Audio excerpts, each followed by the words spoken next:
Hi, I'm your host Vasco Duarte. Welcome to the Scrum Master Toolbox podcast, where we share tips and tricks from Scrum Masters around the world. Every day, we bring you inspiring answers to important questions that all Scrum Masters face day after day. Hello everybody, welcome to our Wednesday, the Leading Change episode this week with Juan Rodriguez. Hey Juan, welcome back. Hi Vasco, thank you for having me again. Absolutely. So Juan, on Wednesdays we explore our role as change agents and sometimes as change catalysts. So today we would like you to share with us a story of a change process that you were involved with. And as you go through the change and how it happened, please highlight for us the different steps, the techniques, the tricks, the tips you learned back then that you still apply today. Okay. So one of the things is I typically am not involved with the overall change unless they come and ask me for advice. And one of my previous jobs, the thing that was happening is they were starting their agile implementation. They had some teams that were doing Scrum. They've been doing them for about a year. They had other teams that were starting and everything in between. And they came to me and they asked, okay, what do you think of our Scrum implementation so far?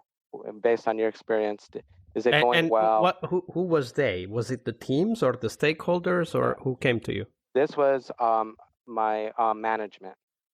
So it was my manager and the project management office that came to me and asked. So they wanted to know how things were going from my perspective, if they were on the right track, those types of questions. And so as I was having my conversation with them, I came to the realization that they were asking the teams to make changes into Scrum, but they, as an organization on the upper side, they were staying with their old methods and expecting the same deliverables in the same timeframes. So they were actually hindering the whole agile transformation. And at that time, I was like, okay, well, how can I explain this? So I went and I remembered from a long time ago, I saw a video of a guy riding a bicycle called the backward bike. The backward bike, yeah. And I sent an email out to everyone on my teams and in the division that I was working with. And I said, hey, take a look at this and tell me basically, or answer this for yourself. How are we as an organization so stuck in our ways that we can't move forward? And what will we do differently? And that's how I introduced the thought of, hey, maybe we're so used to riding our bike a certain way that as soon as we throw something in there, it's doomed for failure because we don't get that immediate success. So when you introduced that video, what were the reactions that you got? They were very positive. It's like, this is something we never thought about. We didn't even know this existed. It's a different way of thinking. How can we start approaching it so that way we could start making the changes needed so that we start seeing more success in our teams? So did they ask you that question or did they ask themselves? How did the conversation go? So it was both. Some of it was how internally can we make these changes? Because I was working for a national laboratory, and there's some things that are very stringent. This is the way you have to do them. And then there's other things that are more flexible where you can make changes. So they were trying to figure out where's that happy balance. And so things like at the team level, I was more able to help them out because it's a smaller team. You have more flexibility. But as you start going up the ladder, there's more things that you have to do for governance and saying, hey, we've filled everything in triplicate and we got it to the next level for approvals and all that kind of stuff, which is... So you went through a process, if I understand correctly, to identify what were the things that we could start doing immediately, right, without any change to the process or whatever, and what were the things that, even though we might want to do them differently, we can't yet because some other process requires things to be done how they were done before, right? Absolutely. That's pretty much the process and the approach that I took with that. And there are some things that I got from the teams, like they asked the question one time, and it caught me by surprise. Was they're asking us to do this agile and Scrum stuff, but management themselves aren't running their own meetings in an agile-like method. They're still doing the old project management, waterfall, and they want us to fit into this bucket. So why isn't management doing this? Why isn't management doing this? It's a very powerful question. Of course, they asked you, but I'm wondering, did that question get to management? It did. All right. They asked me, and I relayed it to them, and it really didn't go anywhere. But the question was asked, and they're aware of it. And I'm not sure if they've made any changes since I left that organization with that or not, but that was pretty much where I left off with that particular organization at that point.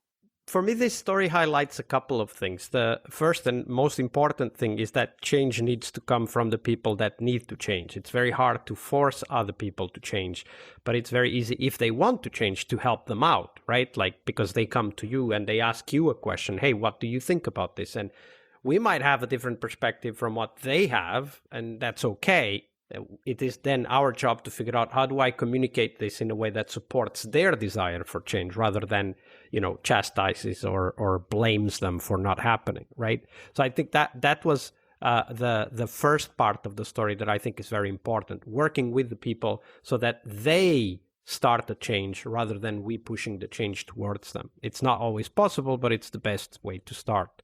And then the other question is to open up the discussion about what else needs to change. And you illustrated that very clearly with this story about the team. Hey, why isn't management doing the change? Because we need to pick up on those things. Like, what are the other things we are not working on that might need to be worked on? And at least myself as a Scrum Master, I'm definitely to blame for not paying attention to what management is doing and rather trying to focus on helping the team and forgetting that certain things cannot be changed if management isn't changing how they work. Yeah, that's very true. There are certain things that you have to put your focus on. And usually when you're starting with a new team, it's like, how do we get the day-to-day stuff done? And you forget completely about, okay, what's management doing to either help or hinder you? And how do I step in to make that change helpful for my teams? It's you get hyper focused on what you're doing daily rather than looking at the whole big picture and saying, oh, this thing we can't change, so let's make it known to the team that we can't change it and make it a known and not spend too much time on it. But this other thing here, yeah, we might be able to change. So let's start asking questions and seeing how we can use that to our advantage. Yeah, absolutely. As you said, how can we use that to our advantage, and being deliberate and conscious of those things, what can and what cannot be changed, is a very important aspect of change processes, of course. Juan, thank you very much for sharing that story with us. Yeah, you're very welcome. Leading change is one of the core skills we must acquire, but it is only one of the steps towards our success as Scrum Masters. Tomorrow, on Success Thursday, we will talk about how to define success for the Scrum Master role. We'll cover tips on how to measure your way to that position, and most importantly, how to develop that focus on continuous improvement that is as important for Scrum Masters as it is for teams. See you tomorrow. We really hope you liked our show. And if you did, why not rate this podcast on Stitcher or iTunes? Share this podcast and let other Scrum Masters know about this valuable resource for their work. Remember that sharing is caring.